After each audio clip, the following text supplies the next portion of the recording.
मैं अपने प्रेस के साथियों का बहुत बहुत धन्यवाद देना चाहता हूं।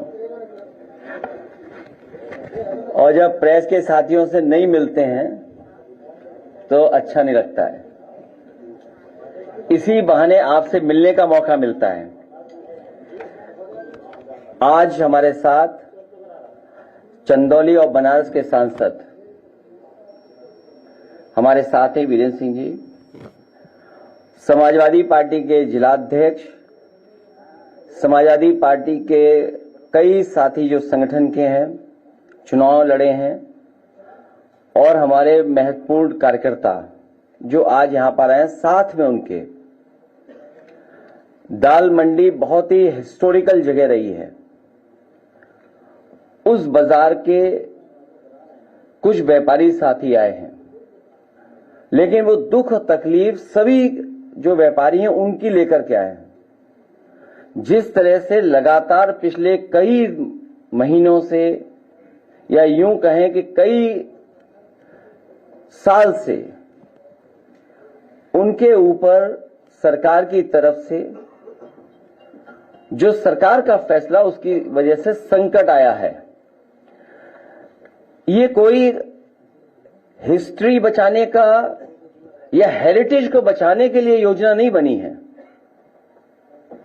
बीजेपी के लोगों की तरफ से जो योजना बन रही है, कोई यहां हिस्ट्री बचाने के लिए नहीं है, ना हेरिटेज बचाने के लिए है। ये पॉलिटिकल डिमोलिशन होने जा रहा है।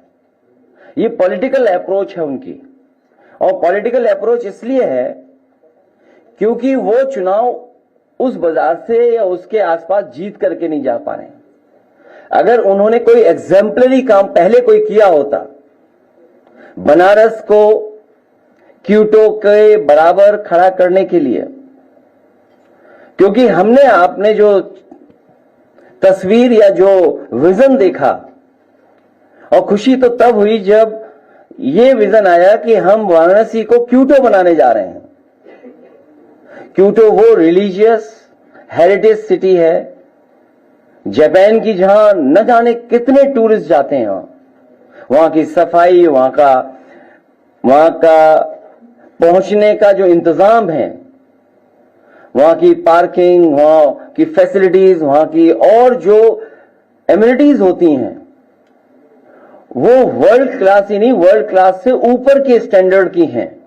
तो जब ये बात कही गई कि वाराणसी को क्योटो बनाया जाएगा या क्योटो के तर्ज पर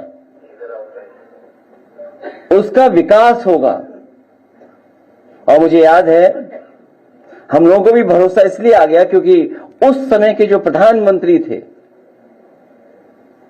उनके साथ हमें भी भोजन करने का, खाना खाने का मौका मिला था, तो भरोसा और बढ़ गया।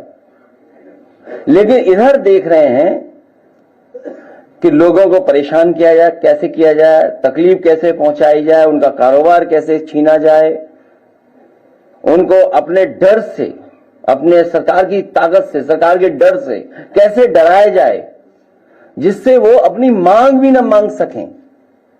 और अपने प्रोजेक्ट को पूरा करने के लिए, पॉलिटिकल प्रोजेक्ट के लिए, कोई डेवलपमेंट प्रोजेक्ट नहीं है, पॉलिटिकल प्रोजेक्ट को पूरा करने के लिए डिवाइड एंड रूल का रास्ता अपना रहे हैं कि ऐसा माहौल बना दो कि उन्हीं के बीच में मतभेद हो जाएं और कोई ना कोई एडवांटेज उठा ले। इसलिए हमारी मांग है कि ये पॉलिटिकल डिमोलिशन कंप्लीटली रुकना चाहिए। और दुनिया में तमाम देश हैं जहां पर वहां की सरकारों ने हेरिटेज, हिस्ट्री या अपने बाजार को संरक्षण कर करके जो आने वाले लोग हैं, कारोबार करने वाले लोग हैं, उनको सुविधाएं दी हैं।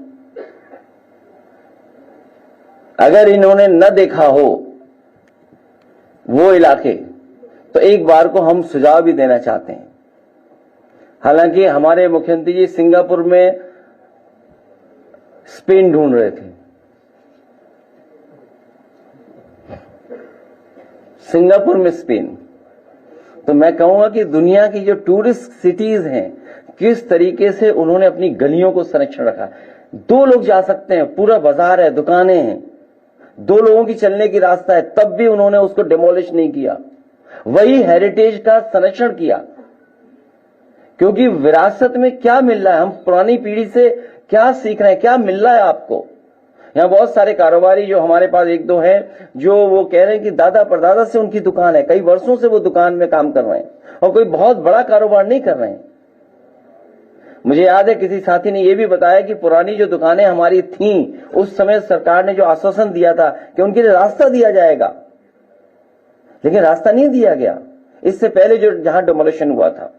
इसलिए भाजपा दाल मंडी वालों को दाल की तरह दले नहीं। दाल मंडी वाले हमारे कारोबारी व्यापारियों को उन्हें सम्मान दे, उनका संरक्षण दे। आप मुआवजे में दूसरी दुकान तो दे सकते हैं, लेकिन बाजार कैसे दोगे आप?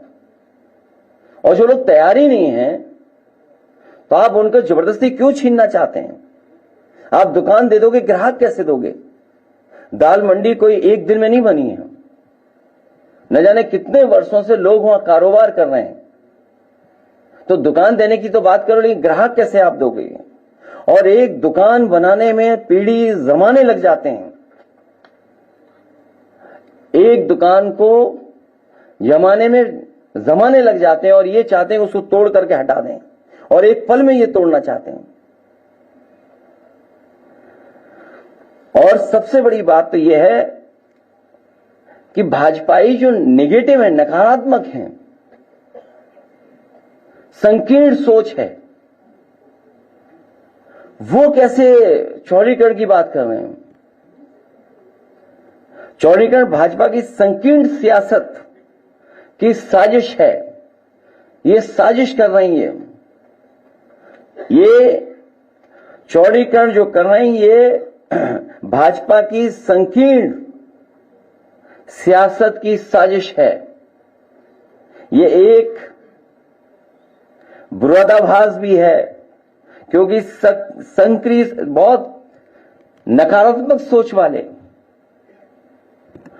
वो चौड़ा करने की बात कर रहे हैं। किसी की जीविका छीनने का अधिकार कब से मिल गया इनको? और भाजपा वाले अपनी ताकत का इजहार करना चाहते हैं अधिकारियों के माध्यम से। ये जो जीत या जो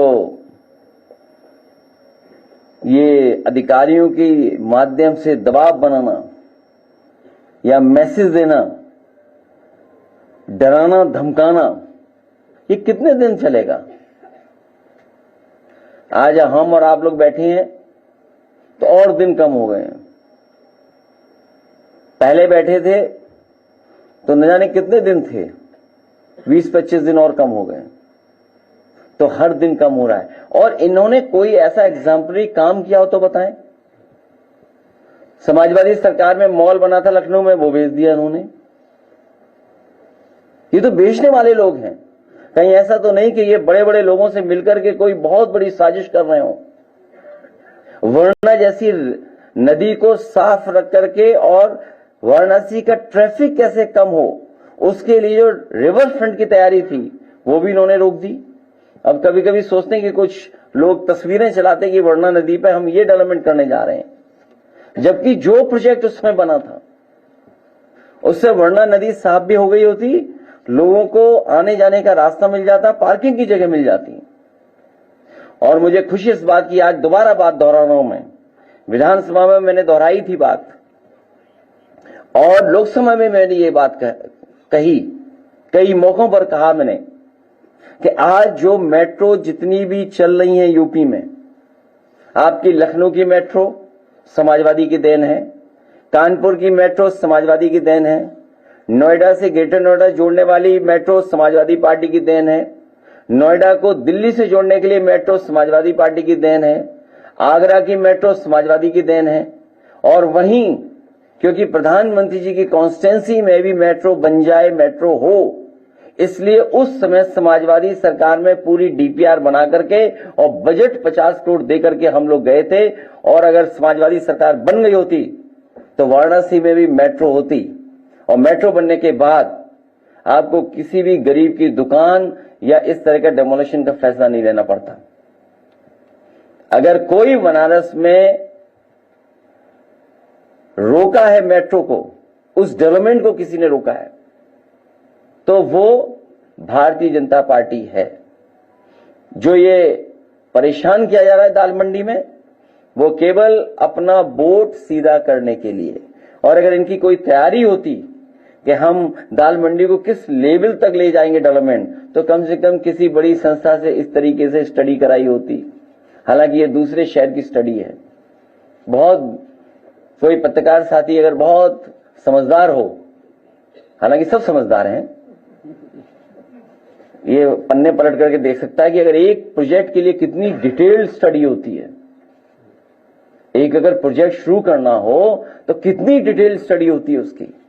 ये केवल मैं उदाहरण के लिए दिखा रहा हूं। और कितनी डिटेल्ड स्टडी है सोचिए, केवल छोटे से इलाके के लिए। नक्शे हैं, क्या होना है, कैसे होना है, कितना फंड्स क्या है। यहां तो केवल कोई तैयारी नहीं है, बस सड़क चौड़ी करनी है। नहीं, वो इसलिए बुरा लग जाएगा बीजेपी को, इसलिए बताना नहीं चाहता हूं।